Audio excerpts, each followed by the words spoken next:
لیکن کتنا بھی سوچیں، کتنا بھی ہم ظلم نہ کریں، سوچنے والی بات ہی ہے کہ ایک طرح سے جو ہے غلام اور لونڈیوں کی زندگی ہی جو ہے مظلوم زندگی ہوتی ہے، ظلم بھری ہوتی ہے۔ لہٰذا پیارے نبی صلی اللہ علیہ وسلم کو جب بھیجا گیا نبی اور رسول بنا کر، تو بار بار قرآن میں بھی کئی مرتبہ اللہ نے کہا، حدیث میں بھی بہت سارے باتیں موجود ہیں کہ لونڈیوں اور غلاموں کے سلسلے کو ختم کیا جائے، لونڈیوں اور غلاموں کے اس رواج کو، اس رسم کو ختم کرنا بھی مقصد تھا اللہ کے نبی کو بھیجنے کا، کیونکہ وہ زمانے میں یہ باتیں بہت عام تھیں۔ اسی لیے پیارے نبی صلی اللہ علیہ وسلم اپنی آخری سانسوں میں کیا الفاظ تھے؟ الصلاۃ الصلاۃ وما ملکت ایمانکم، نماز کی پابندی کرو، نماز کو پکڑے رہو اپنی پوری زندگی، اور ساتھ ہی ساتھ غلاموں اور لونڈوں کے ساتھ اچھا سلوک کرو، ظلم ہرگز بھی نہ کرو۔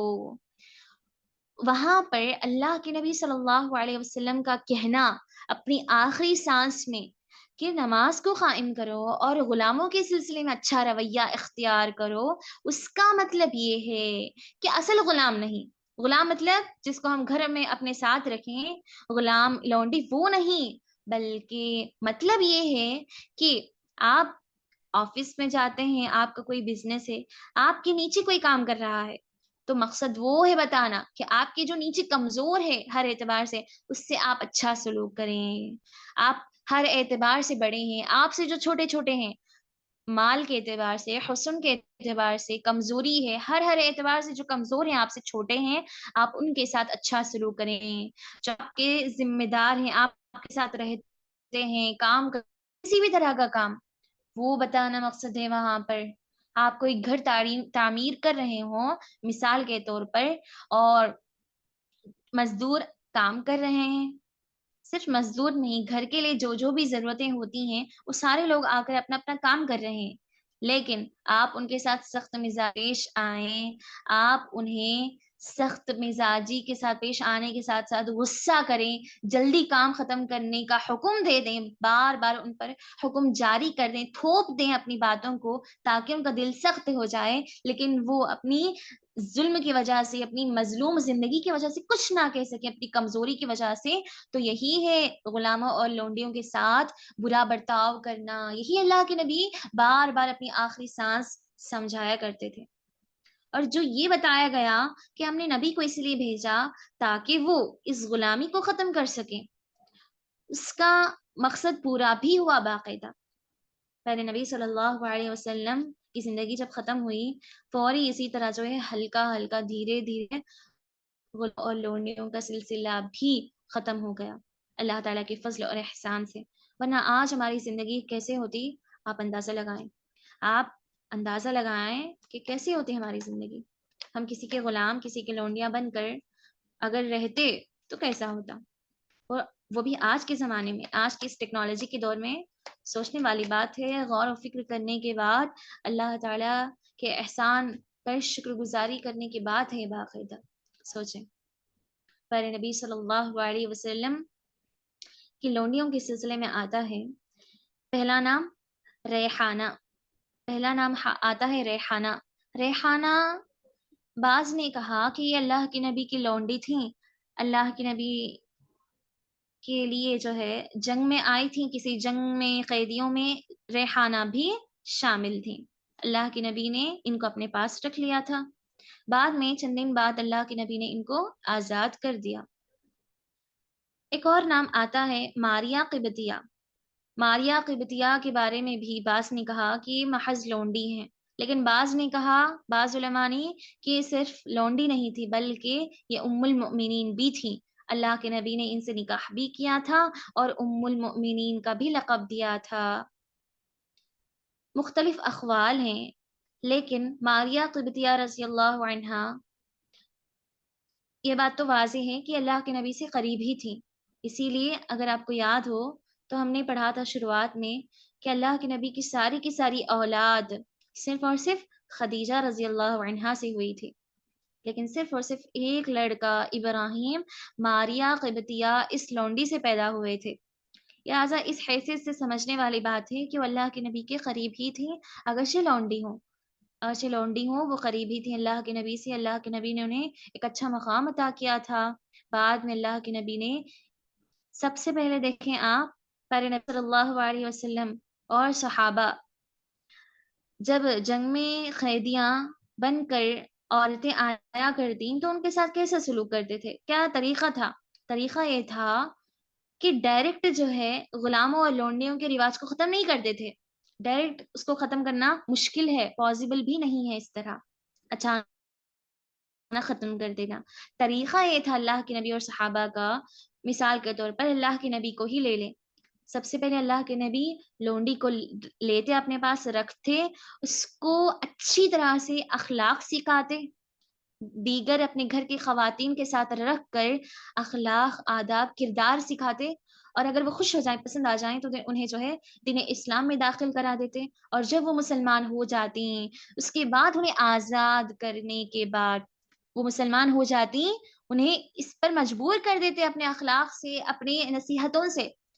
اس کے بعد انہیں آزاد کرتے۔ آزاد کرنے کے بعد ان سے نکاح کیا جاتا تھا، آزاد کرنے کے بعد ان سے نکاح کیا جاتا، چند دن رکھا جاتا اپنے ساتھ، اس کے بعد جو ہے انہیں کسی اور کے حوالے یا پھر جو ہے ان کے اپنے اصل شہر کو بھیج دیا جاتا تھا، تاکہ ان کے ساتھ کسی طرح کا ظلم بھی نہ ہو اور ان کی اصلاح بھی ہو جائے، اور ساتھ ہی ساتھ جو ہے وہ مسلمان بھی ہو جائیں۔ لہٰذا آپ صلی اللہ علیہ وسلم مشہور لونڈیوں کے بارے میں نام آتا ہے ریحانہ اور ماریہ قبطیہ، اللہ کے نبی کی زندگی میں ہی وفات پا چکی تھی، اللہ کے نبی کی زندگی میں ہی وفات پا چکی تھی۔ ریحانہ کسی جنگ میں آئی تھی لونڈی بن کر، قیدی بن کر، لیکن جلد ہی وہ جو ہے انتقال کر گئیں۔ اگر بات کریں ماریہ قبطیہ کی تو ماریہ قبطیہ آئی تھی شاہ مصر کا بادشاہ جس کا نام مقوقس تھا، جب اللہ کے نبی نے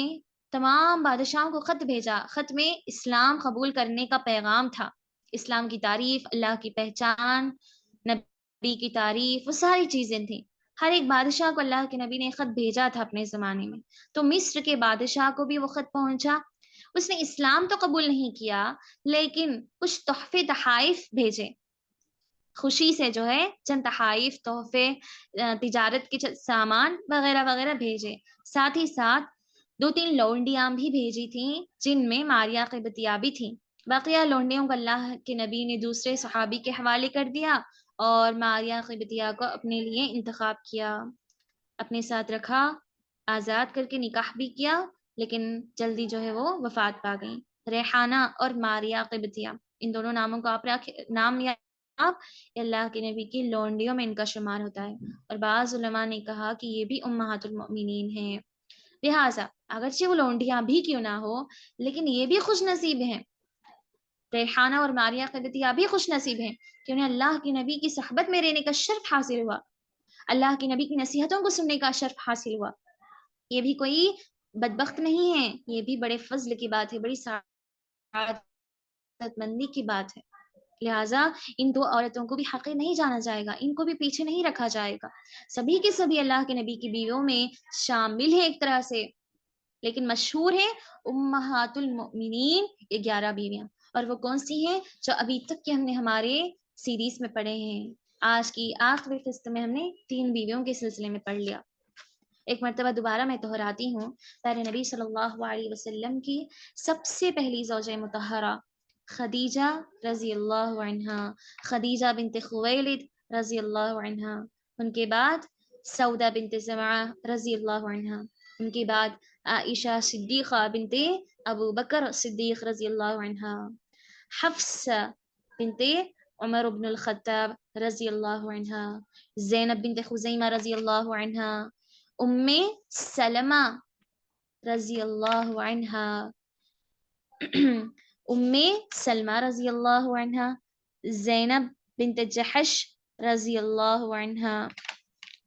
جویریہ رضی اللہ عنہا، ام حبیبہ بنت ابی سفیان رضی اللہ عنہا، صفیہ بنت حوی رضی اللہ عنہا، اور میمونہ رضی اللہ عنہا، اور 2 لونڈیاں ریحانہ اور ماریہ قبطیہ رضی اللہ عنہم اجمعین۔